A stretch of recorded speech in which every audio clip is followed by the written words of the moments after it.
Hey guys, it is Christina here, and it is day 365 of Carnivore. I am super excited to be getting to this space. There's actually a whole mix of feelings actually about getting to day 365, and some of those are holy dooly, I've done it. I did a whole year. Like, wow. Like, even when I was doing gaps, which is like, the space that I really love, we got to 8 months straight, and I've surpassed that, which is fabulous. And the other thing is, it feels like a year has been a long time coming. P.S. That's my dog there in the background. And if you're new to the space, my name is Christina. I'm a naturopath, herbalist, life coach, as well as carnivore. And this is where I'm sharing all about my own carnivore journey, as well as some of the health advice and educations that I have for people. But anyway, it has felt like the 12-month mark has been out there, somewhere long way away. But also, as I was starting to get close to it, I was like, no, I wanted to hit some other health markers before I got there.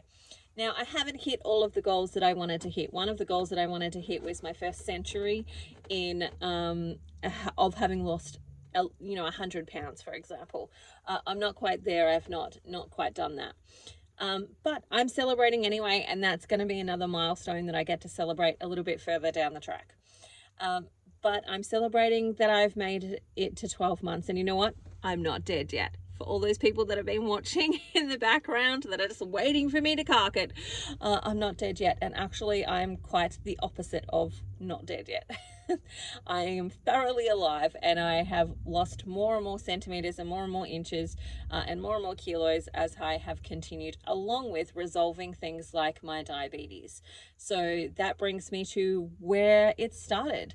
So this is one of the starts, but there are multitudes of starts when it came to carnivore for me. So I was sharing this on Facebook Live yesterday, that ultimately one of the reasons I started was getting to that place of believing in myself. And it started, of course, 10 years ago when I had my last baby, and I was on life support, and I spent time afterwards thinking about like what life would have been like had I actually died, what it would have been like for my children, what I would have been leaving behind, all of that type of stuff. And in that moment, I committed to essentially dedicating myself to leaving it all on the field, getting to that place, doing whatever it took to actually get to the space of being able to leave this world knowing I played full out. I gave it my all. I did as much as I possibly could. And I got to experience as much as I possibly could while I was actually here. And so that has been a 10-year journey, and the culmination of that journey has ultimately been with Carnivore, because this is like one of the final frontiers for me, in the sense of being able to achieve something that I didn't think was actually possible for me. And there's a whole heap of reasons for that, one of which is, I was probably overweight from the time I was, I'm just thinking, maybe 11 or 12. Was when I really started to gain weight. Prior to that, I was like really super skinny and really lean, really what you would consider healthy, etc. But it wasn't until around that time, around 11 and 12, grade 5, 6, that I actually started to gain weight and put on a pot belly. And realize that, like if I look back on those photos, I go, I actually was not as fat as I thought I was at those times. But I just was noticing my body was, carrying extra weight that my other teammates, for example, were not carrying. And, I had to have the bigger uniform versus the others who maybe had a slightly smaller uniform. And so that's kind of when I started to notice those things. So it has been the more significant portion of my life that I have been overweight than not. And also having a history of watching my mom, who struggled with her weight for all of my life as a child and adult as well. And, I saw her do all the things like, I saw her do Jenny Craig. I saw her do Light and Easy. I saw her do Weight Watchers. I think that's all. I don't think she ever did Atkins or any of those types of things, which probably would have helped her if she had have. But I watched her do all of these things and yo-yo and bounce back and forward and, you know, join walking groups and then stop and all of that type of stuff, and never actually fully succeed with her weight loss. And then ultimately she then went and had gastric band surgery, where they put a band around the top of the stomach so it kind of prevents you from being able to eat more food. So she ultimately then had that, which then led to her losing, a significant amount of weight, but she was still carrying extra weight even with that gastric band. And again, watching that whole scenario, and like what that did for me personally, not necessarily everybody else, but for me personally, it created this underlying belief that it's never possible, that it's not actually possible, and the only way that it is possible is to have surgery. And even then, it's like she still was she was still like 20 kilos overweight at that point in time for her body, and so it was never possible. And the other thing that I saw for her was that because of the gastric band preventing her from just eating normal food, eating a normal meal, for example, what she would do is, and she just would eat the things she liked, which was chocolate bars. So majority of the time, she actually just ate chocolate bars. And, we moved into their house for a little period of time when we were about to have a baby, and we went from Tasmania to Queensland, etc. And the whole fridge section, where people would normally put their vegetables to keep them fresh, like the crispery bit, was full of chocolate bars. It was full of chocolate bars. And that was her life. That's how she did it. And I kind of subconsciously for myself went, I never want that. I don't want that. That's not the life that I actually want. And then, that led to kind of this underlying belief that it's never going to be possible, even though I would try. And, I did a multitude of things. Like I mentioned, GAPS, gut and psychology syndrome. I did that. And I used it with my clients, and we, predominantly, that would be our predominant focus for the last, previous 10 years. So,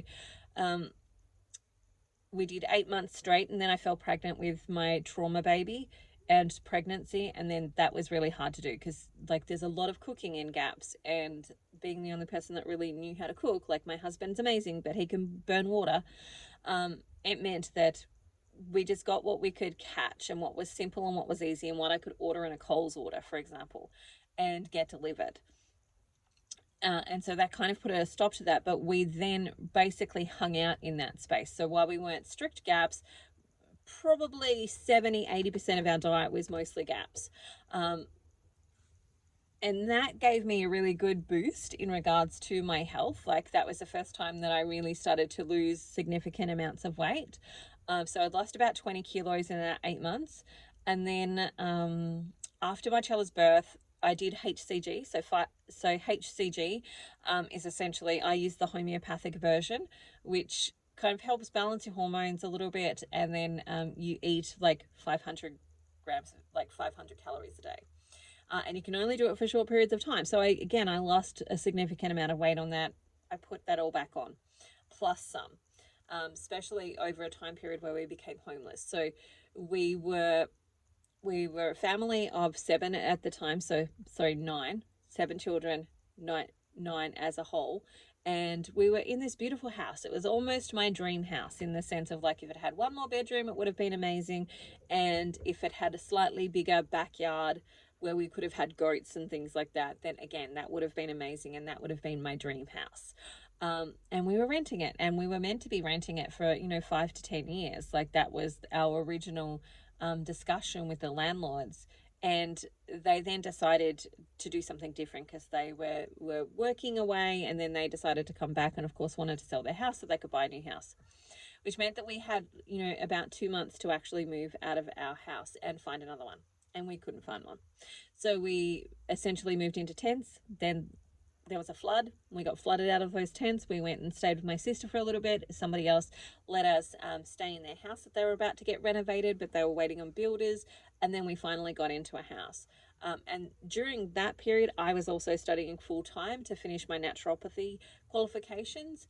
and I just gained a ton of weight. So I gained everything that I lost back plus some more.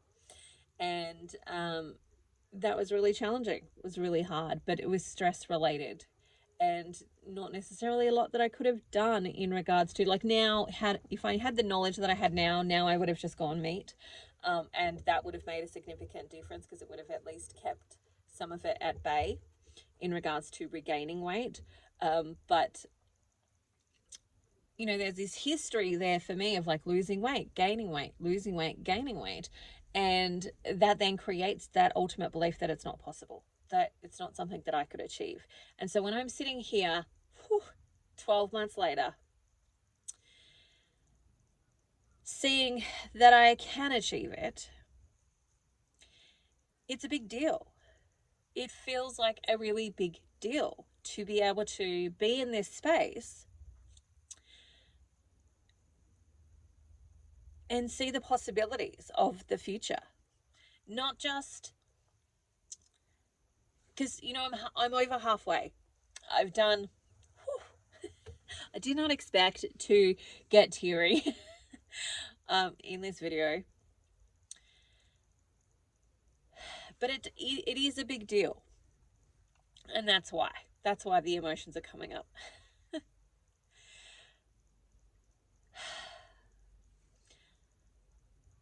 When you have such a long way to go in front of you, it can feel like an enormous thing that you cannot tackle.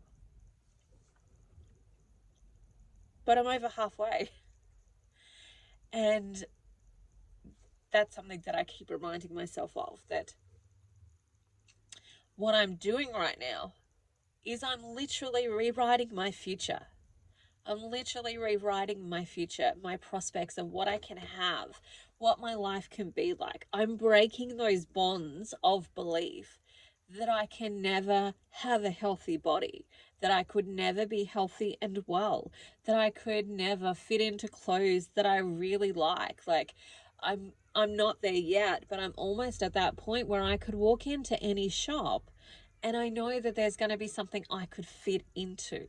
Like, I'm not there yet. I need to probably get into more like size 16 and 14s to fully get there. I'm currently sitting around an 18. But most shops now are carrying, up to an 18. So I could walk into most shops now and be able to find something that I could potentially fit into, which is a big deal when you have not been able to do that for so long. There's a lot of emotional baggage and hurt and pain that you carry with that, and judgment. That's the big thing. It's the judgment, like that thought. And I'm sure other people, like I know people who have carried significant weight as well, will have had this experience of walking into a shop and there not being anything there that could fit you, and just feeling, and whether the salespeople do it or not, whether they may not even ever think that. In my mind and in the mind of some of the clients that I work with, there is that story of the salesperson going, why are you even in here? There's nothing here for you. Stop looking, you're just wasting my time because there's nothing here for you. And again, whether it's actually the truth of the salesperson or not, it's often a mental thing that happens in our heads, or my head, when we go through go to those shops. And so moving to that space of like that not being a thing anymore is incredible, but also like, oh, I have to change the way that I think about things. And I've mentioned this before, that the brain takes longer to catch up on these things than the body does. Like, the body just gets in line and is doing what it needs to do, but my brain still thinks like somebody who's carrying morbid obesity around with me everywhere I go, where I'm still overweight, right? Don't get me wrong there, I'm still overweight, but it's not the morbid obesity anymore, and it's not the I'm gonna die from diabetes anymore, which will kind of bring me back to, for me, ultimately I started this journey in the short term because of my family traveling. So 11 months ago we left our home, we ditched living in a house, and we started traveling around Australia. And we've been doing it now for 11 months. the journey for that started 5 months prior to that, because it took us 5 months to get a ticket to get off of the boat, like to get across from Tasmania to the Big Island, and get on a boat to be able to do that. So in that 5 months, in the preempting time, we did a lot of things like coal our house and, you know, clean up and do all the things that we needed to do to get ready to leave and so on. And one of those things for me was like really checking in with my health, because I am the driver. Like, I'm the only one in my family at this point in time that holds a whole license. So I've got four children now who have got their learner's licenses, but they're not yet ready to go and get an actual license.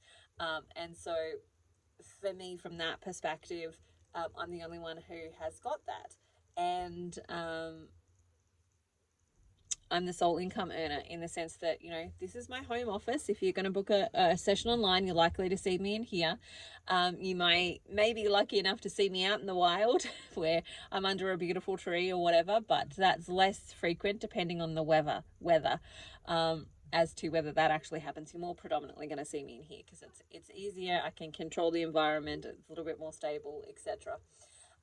And so I knew I needed to work still, and I wanted to work still as we were traveling Australia. And so I started to look in on my health, because, you know, if I'm going to be one of the big drivers of my family doing this type of adventure and going on this experience, then I need to make sure that I'm healthy and well, and that nothing really bad happens to me, that I'm looking after me. And so that, coupled with this extreme exhaustion that I had. Now, I'm a high energy person. So I have never been the person, really, like, even with all of my 7 babies, I have found it incredibly hard to sleep during the day.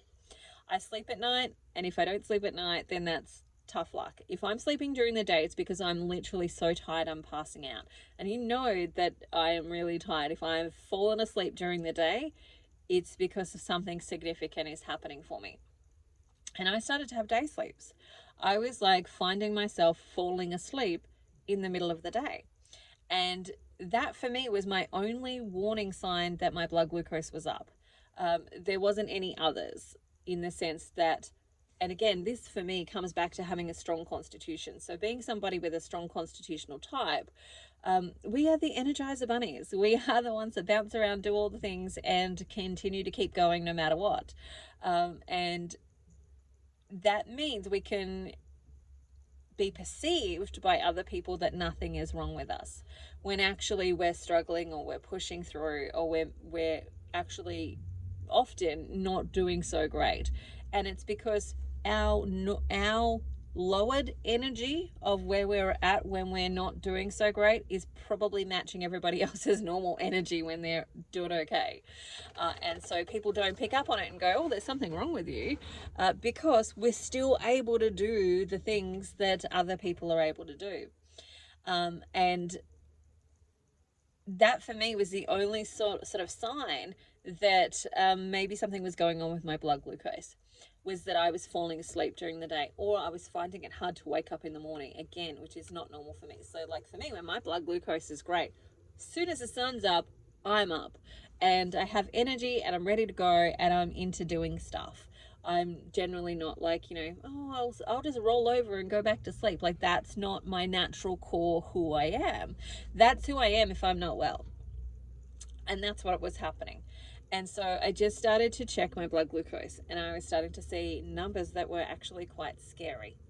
And to put that into perspective, the fasting blood glucose, I've got several of them in my record still, of 21.1. I had one there that was 22 point something.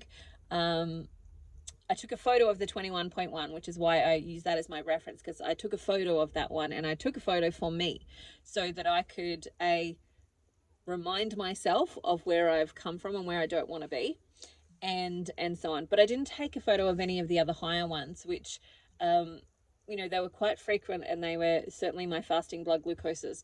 And ideally, like, you know, I probably should have been in a hospital.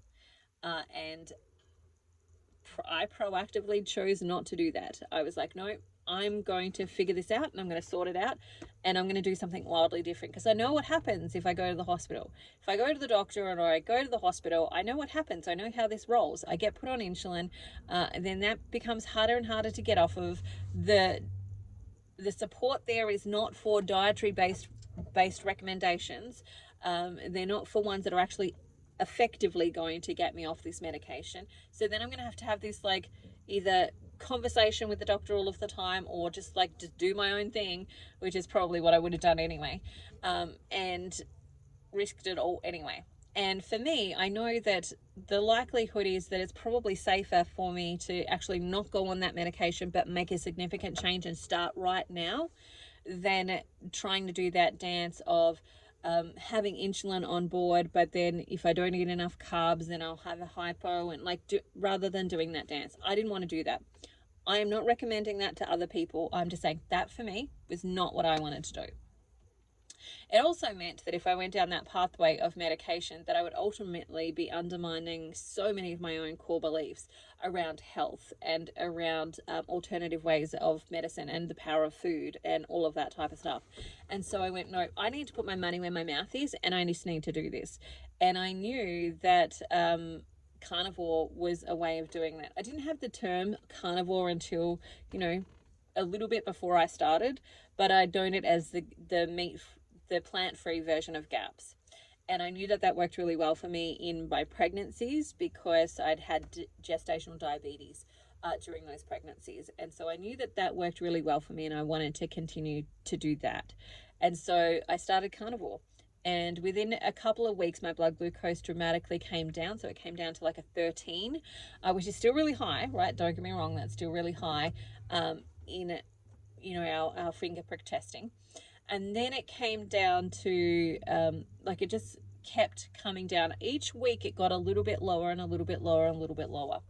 And eventually, by about 4 to 5 months, it was within a normal range. So, or maybe just outside the normal range. And then I know definitely by about 6 months, it was back within a normal range. So that if I'd gone to the doctor at that point in time and got blood tested, I would not come back as diabetic. I probably would come back as pre-diabetic, but not as diabetic. And so that was a tremendous goal to hit, to actually demonstrate that this was actually possible, and what was actually possible if you really committed yourself to it. And then the next part of my journey is more about resolving insulin resistance, because what most people don't understand, and I had some level of knowledge, but not to the extent that I have now, that for most people who end up with a diabetes diagnosis, they get that about 10 years after they've already got high insulin levels starting in the background. And so I've had probably high insulin since, way back when I was that little kid at 11 and 12, was probably when high insulin really started, and it started to accumulate and started to build and started to, flood my system with insulin over and over and over again. And so ultimately, I'm now in the space of working at resolving that high insulin. So I do still have high insulin, which prevents me from, or insulin resistance, which prevents me from easily getting into ketosis, which is why I do things like the sardine fast, and why I do butter fasting, and why, the quest is about, because it's about practicing and getting my body into ketosis. Even though I'm not eating carbs, it'll still make its own glucose to match the insulin levels that I'm actually producing. And so from that perspective, that is why I'm doing all of those things now, which is about resetting my metabolic system and retraining it to be sensitive again and actually repair and restore itself. And so that is that's where I'm at now. But as of today, I am at 43 kilos off. I was hoping to get to 45. I didn't quite make it, because 45 would have me at that century mark when it came to the pounds, which I'm certainly going to be celebrating that, but I have not got to that point. I would have loved to have got to that, but it is not to be, and I'm just going to celebrate where I'm at and the journey and the milestones that I've come through so far. Now, inevitably, when I do these videos, people want to know, what am I eating? And like, what type of carnivore am I doing? So I'm not doing Lion's diet. I'm not doing strict carnivore. I am standard carnivore. So I still eat dairy. I still eat eggs, and I'll eat all types of different meats, and I will eat herbs and spices. I have a herbal cup of tea here, so I will still use herbs for those types of things. So that is what I'm eating. You can check out some of my what do I eat in a day short videos, is usually where I'll put what I eat in a day. But I'm super happy. I'm super proud that I have gotten to this point, and I only wish that I had done it sooner. That is the only thing that I wish that I had done it sooner. But also I recognize that I probably needed to go through a level of growth before I could do that, because one of the things that I had to do for me in this process was just decide to not worry about the family and go, I need to make sure that I'm cared for. Like, I'm looking after 8 other people essentially when I'm driving the car.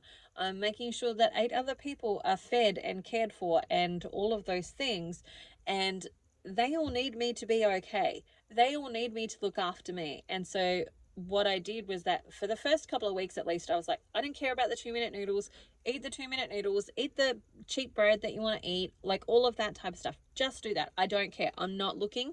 I'm just narrowing my focus onto what I need to do for me right now, which was to eat meat. And that gave me permission to just focus on myself. And from that place, I've actually been able to lead them into healthier eating by example, versus trying to be worried that they're eating 2-minute noodles, or they're eating non-sourdough bread, or they're eating unfermented foods and all of that type of stuff. I just had to not let that be a thing. But in order to get to the place where I could do that, I had to do some of the emotional, spiritual work of recognizing that I'm actually worth it, that I'm actually valuable, that I'm lovable, that I'm worthy, that I'm enough, and actually get to that space of going, I need to care for me. And I wish that parents could get that message a little bit quicker. Like, I see it all the time in my clinical space, where people will come for their children and they will do enormous things for their children. They will move heaven and earth for their children. But the one thing that they won't do for their children is put themselves first, which I think, oh, gosh, if only you knew. If only you knew the way that you help your child is to put you first. And I get it. Like, we have been taught that we need to sacrifice and do all of those things for our children. And that's, we do. But the sacrifice is holding yourself accountable to how you're actually looking after yourself, because they observe you far more than they listen to you. And what you're doing with you is ultimately what they're going to end up doing for them. And if you want something different for them, you need to lead by example by doing something different for you. And from that space, everybody else in my family has inevitably come on. So most of my children, well, actually, my family as a whole, I would say, are probably, depending on where we are, 70 to 80, sometimes even 90% carnivore with me. Sometimes even 100%. Like, we've had a whole couple of weeks, for example, like when I first started the quest, my oldest 5 were on the quest with me. And so they did like a whole month of like carnivore, like 100% carnivore with me. And then, some of them slowly petered off because they wanted to buy something that was somewhere. And then, they slowly started to peter off where they had a bit more. But the predominant basis of our diet is carnivore.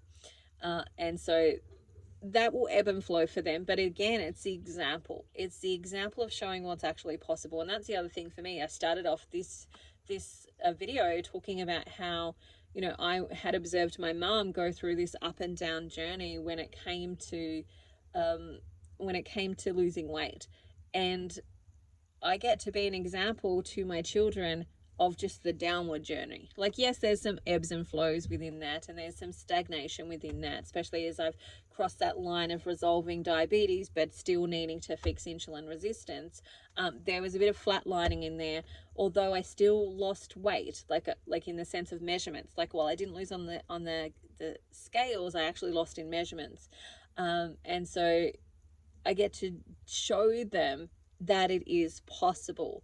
And the other element of this that probably gets me a little bit teary about it is that when you can accomplish something like this, it just makes you ask, what else can I accomplish? What other things have I believed were out of reach for me that actually now are possible for me? So that is a profound place to be. So that is where I am 12 months later, doing amazingly well. My blood glucose is really well. I have not decided yet whether I'll go get bloods done. I may. We have a friend who's collecting some mail for us. So that would be how I would get bloods done. I'm not going to go to a normal GP. I'll just order my own bloods and get them done. But I haven't landed on a space for that, because it is quite exy to actually also get your own bloods done as well. So I may get that done. I may not get that done at this point. I may wait until the 18-month mark. I will see. Look, I don't need them for me, because I know that all of my markers are coming down, that I've improved my waist measurement, that I've improved my blood glucose, that my insulin levels are improving. Like, I know all of these things are improving for me, so I don't necessarily need it for my benefit. It's actually more for the people who are watching, that are like sitting in the background criticizing, going, well, she's going to fall on her face and she's going to die and blah, blah, blah, stuff. Like, for those people, usually that's probably who that's for versus me, which is why there's like, I'm not in a big rush to go get them, because they're not for me. They'll be for other people, because I actually couldn't give a hoot about what those things say, because I feel amazing. I can tell that I'm looking much better. My blood glucose is better. My ketones are better. Like, my sensitivity to how my body is responding is so much better. And all of those things, like, I've grown back hair. Like, I used to have a big giant bald patch here. This used to be completely bald. It's now covered in hair, and it's all sort of regrowing back. I don't need to wear glasses anymore. My eyesight is like super amazing. One of the things that I did not anticipate improving was my eyesight. Energy levels are great. I generally sleep great. All of the things that are important to me are so much better. And so for me, that's the space of like, I don't really need to know what a blood test is telling me, because I know that I'm feeling and looking better. But I may still get those done. That's potentially on the cards. But here I am, 12 months later, day 365, and still not dead yet. So I'm super excited. I'm actually looking forward to getting to the second year of my carnivore journey. And seeing what else is going to happen. Like, I'm excited to see, if or how long it's going to take for me to get off the remaining 40-ish kilos. It could be less than that, kilos that I want to remove. And what my body looks like at that point, because I've not seen it. Like, the lowest that I've actually gotten is about 2 kilos under where I currently am right now. And that's the lowest I've gotten. And that was my life support weight. Like, I call it life support weight because that was what I weighed when I came home from life support, where I was weak and I felt like a grandma at that point, because I had to have a blanket with me everywhere I went, because I was freezing. Even though the house was warm for everybody else, I was freezing. I couldn't walk myself because I had a bladder bag and I needed support, and I was very weak. I felt like I was in my 80s at that weight. So it'd be super exciting for me to get to that place of being under that weight and being able to go, look, I am actually not an 80-year-old woman at this weight. So I'm super excited about all of those things as well. So there's lots to come in the future, and I'm looking forward to it.